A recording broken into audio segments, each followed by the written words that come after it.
अमित शाह की गाली गलौज पर क्या बोले प्रधानमंत्री? क्या हमारे प्रधानमंत्री को गाली गलौज आउटस्टैंडिंग लगती है? मतलब बहुत ज्यादा अच्छी लगती है। हमारे देश में बहुत से प्रधानमंत्री रहे दोस्तों, कम बोलने वाले, बहुत ज्यादा बोलने वाले, मीडिया में बहुत ज्यादा बात करने वाले, मीडिया में बिल्कुल बात करने वाले नहीं, गठबंधन की राजनीति करने वाले, या फिर इंदिरा गांधी या नरेंद्र मोदी जैसे एक छत्र, मतलब अपनी पार्टी में एक तरह का राज करने वाले प्रधानमंत्री रहे। लेकिन ऐसे प्रधानमंत्री हमारे देश में कभी नहीं रहे जो गाली गलौज को जस्टिफाई नहीं करते, उसकी तारीफ करते हैं। दोस्तों, अमित शाह ने संसद में जो कहा है, जो किया है, वो कभी नहीं भुलाया जा सकता, कभी भी नहीं भुलाया जा सकता। लोग, बीजेपी के सपोर्टर, ऐसे बहुत सारे लोग हैं बीजेपी के अंदर जो अमित शाह कैंप के हैं, अमित शाह को फ्यूचर प्राइम मिनिस्टर के तौर पर देखते हैं। लेकिन मैं ये मानती हूं कि अगर अमित शाह अपने आप को फ्यूचर प्राइम मिनिस्टर के तौर पर प्रोजेक्ट करते हैं, तो जिस तरह की भाषा उन्होंने संसद में इस्तेमाल की है, साला जैसी, वो उनको कहीं भी किसी भी तरह से उस जगह में फिल नहीं करता है। चुनाव आयोग ने तो निर्णय कर दिया, मगर मैं भी साहब थोड़ा ज्यादा सोचता हूं। तो मैंने सोचा साला ये चुनाव आयोग कहता है कुछ नहीं हो रहा है, कुछ नहीं हो रहा है, तो ये लोग आरोप क्यों लगाए?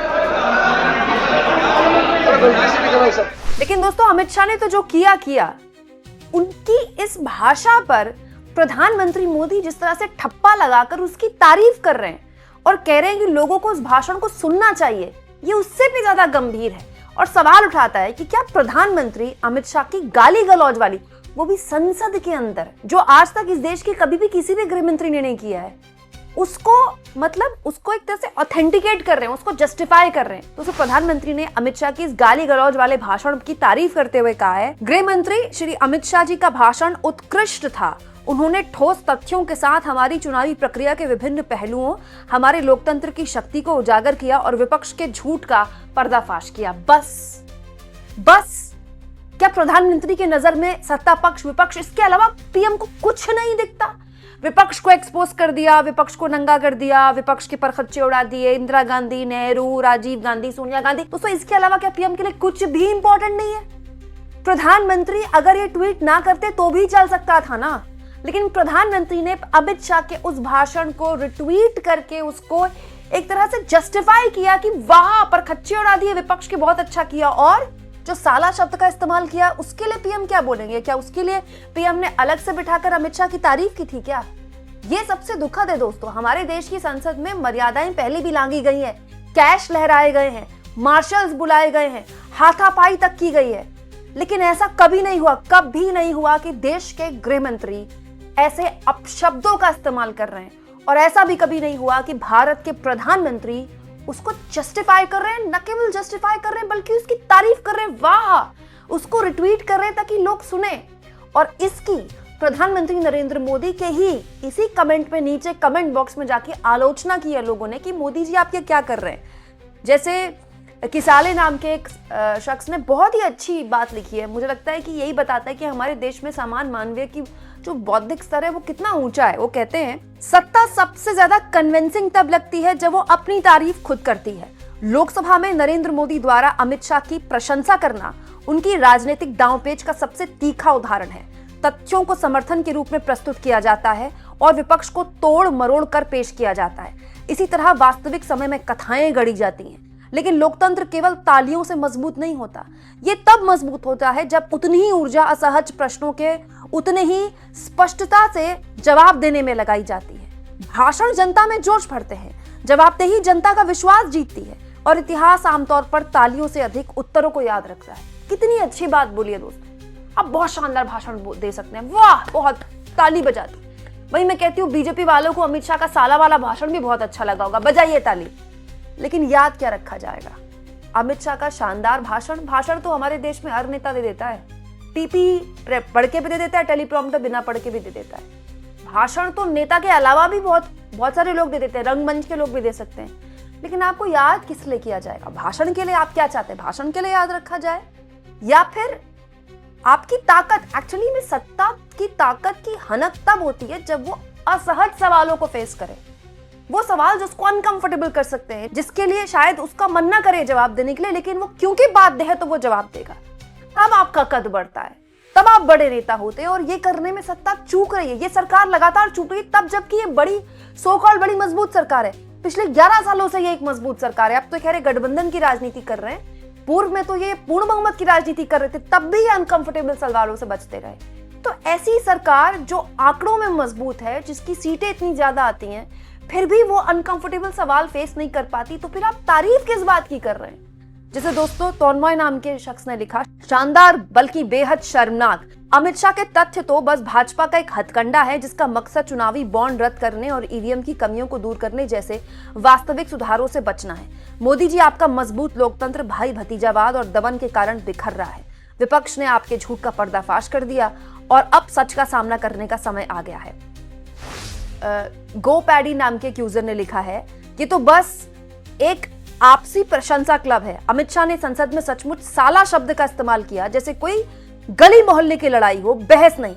अटल जी ने विपक्ष के नेता के रूप में सर्वश्रेष्ठ सांसद का पुरस्कार जीता, सभी के प्रति गरिमा और सम्मान के साथ। आज की भाजपा अहंकार पूर्ण, अपमान, झूठ और शून्य गरिमा की है। अब दोस्तों अमित शाह ने केवल साला शब्द का इस्तेमाल नहीं किया। अमित शाह जब बोल रहे थे, बार बार राहुल गांधी उनको इंटरप्ट कर रहे थे, ठीक है, तो अमित शाह एक दूसरे सांसद के लिए क्या बोलते हैं, जब दो बड़े बात कर रहे हो तो बीच पर टोकना नहीं चाहिए। सुनिए। मान्यवर, मेरा आपसे विनम्र निवेदन है, मैं आधी रात तक बैठने के लिए तैयार हूं, मुझे कोई आपत्ति नहीं। मेरा भाषण समाप्त हो जाए, अरे सुनिए ना भाई, सुनो ना, दो बड़े बोलते हैं तब बीच में नहीं बोलते। मैं अमित शाह को दोस्तों बहुत समझदार नेता मानती हूँ, इसीलिए मैं उनको एक सुझाव दे रही हूँ कि संसद में कोई बड़ा छोटा नहीं होता। हाँ, आप अनुभव में बड़े हो सकते हैं, उम्र में बड़े हो सकते हैं, और हमारे देश में अनुभव उम्र का बहुत सम्मान होता है। पर संसद में अगर कोई सांसद बैठा है, चाहे वो सत्ता पक्ष का हो विपक्ष का हो, उसका सवाल इंपॉर्टेंट है, क्योंकि वो सांसद है, उसकी कॉन्स्टिट्यूएंसी ने भेजा है ना, उसका जनप्रतिनिधि है वो अपनी कॉन्स्टिट्यूएंसी का। तो आप किसी को इसलिए चुप नहीं करा सकते कि क्योंकि तू छोटा है और दो बड़े बात कर रहे हैं, या आप अपने ड्राइंग रूम में बोलिए बात, या आप संसद में नहीं बोल सकते। क्या ये ठीक था? इस भाषण की आप तारीफ करेंगे? क्योंकि अमित शाह की इस गाली वाले भाषण की मोदी जी ने तारीफ कर दी, तो कांग्रेस पार्टी के नेता कहते हैं, श्रीनिवास बीवी, गालियां तो वैसे भी आपको पसंद है। शुभम नाम के यूजर लिखते हैं, अमित शाह की आज की स्पीच की सबसे बड़ी खामी ये है कि उसमें चुनावी सुधारों से ज्यादा नफरत की राजनीति, ध्रुवीकरण और पुराना कांग्रेस बैशिंग ही था, जबकि सवाल था पारदर्शिता और मतदाता अधिकारों का।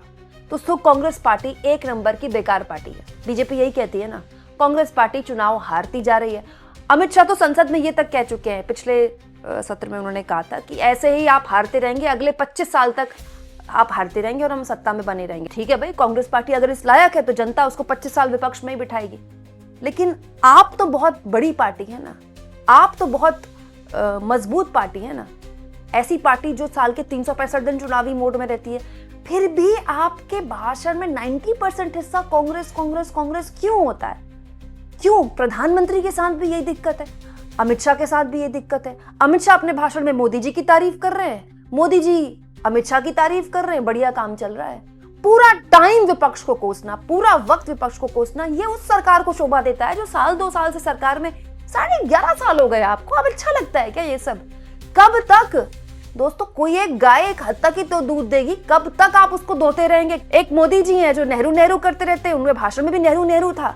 एक अमित शाह जी जो सोनिया गांधी कर रहे थे, इंदिरा गांधी कर रहे थे। सोचिए दोस्तों, बीजेपी इतनी मजबूत, इतनी ज्यादा ताकतवर पार्टी है, लेकिन कांग्रेस जैसी इतनी कमजोर पार्टी को बैश करे बिना उसका कोई भाषण नहीं निकलता। बीजेपी खुद कहती है ना कि कांग्रेस पार्टी को रिजेक्ट कर दिया जनता ने, तो फिर क्यों अपने भाषणों में कांग्रेस के नेताओं और कांग्रेस को इतना ज्यादा तरजीह देती है? बीजेपी क्यों कांग्रेस को इतना इंपॉर्टेंट बनाती है? अगर मैं आपको बताती हूँ क्यों बनाती है, क्योंकि अगर भाषण के उस हिस्से को निकाल दिया जाए जिसमें कांग्रेस को बैश किया जाता है, तो फिर आपको जवाब देने पड़ जाएंगे, और वो आपके पास है नहीं, है भी तो आप देना नहीं चाहते। आपको क्या लगता है दोस्तों, अमित शाह के गाली गलौज वाले भाषण को जिस तरह से प्रधानमंत्री मोदी ने उसकी तारीफ की है, ये क्या बताता है? कमेंट बॉक्स में लिखिएगा जरूर, और जितना हो सके चैनल को शेयर भी करें और सब्सक्राइब भी।